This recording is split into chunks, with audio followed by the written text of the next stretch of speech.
पांडवों की विजय के लिए जब भगवान कृष्ण ने दुल्हन बनकर रचाया था विवाह। कहा जाता है महाभारत के युद्ध में पांडवों की विजय सिर्फ इसलिए हो पाई थी क्योंकि उनके साथ स्वयं भगवान श्री कृष्ण थे।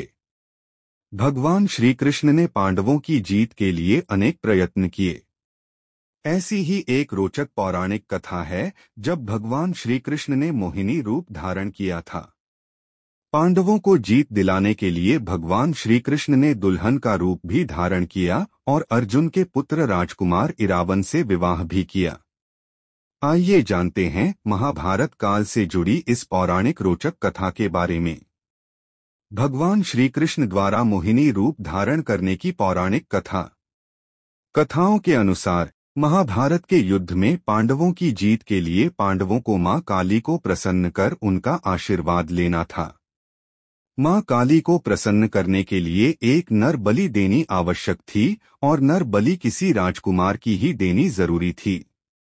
लेकिन इस कार्य के लिए कोई भी राजकुमार तैयार नहीं हुआ।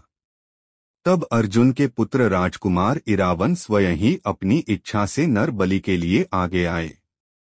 लेकिन राजकुमार इरावन ने स्वयं की नर बलि देने से पहले सभी के सामने एक शर्त रखी।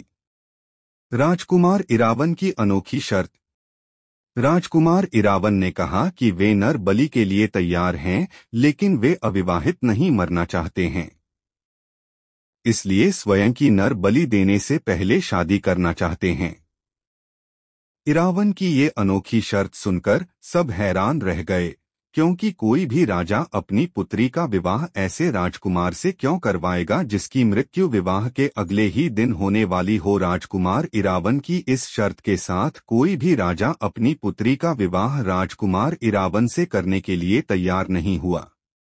जब भगवान श्री कृष्ण ने धारण किया था राजकुमार की दुल्हन का रूप, राजकुमार इरावन की शर्त का जब कोई भी समाधान नहीं निकला, तब भगवान श्री कृष्ण स्वयं तैयार हुए और उन्होंने मोहिनी रूप धारण किया। मोहिनी रूप में उन्होंने राजकुमार इरावन के साथ विवाह किया। इससे राजकुमार इरावन की शर्त पूरी हुई और अगले दिन राजकुमार इरावन ने स्वयं अपने हाथों से खुद का शीश काटकर मां काली के चरणों में चढ़ा दिया। राजकुमार इरावन की मृत्यु के बाद मोहिनी रूप में भगवान श्री कृष्ण काफी देर तक विलाप करते रहे। तभी से किन्नर लोग राजकुमार इरावन को अपना आराध्य देव मानते हैं और उनकी पूजा करते हैं। तमिलनाडु के कूवगम में राजकुमार इरावन का एक प्राचीन मंदिर भी है, जहां इरावन देव के शीश की पूजा की जाती है। परंपरा के अनुसार किन्नर लोग इरावन से एक रात विवाह रचाते हैं और अगले दिन विलाप करते हैं और विधवा बन जाते हैं।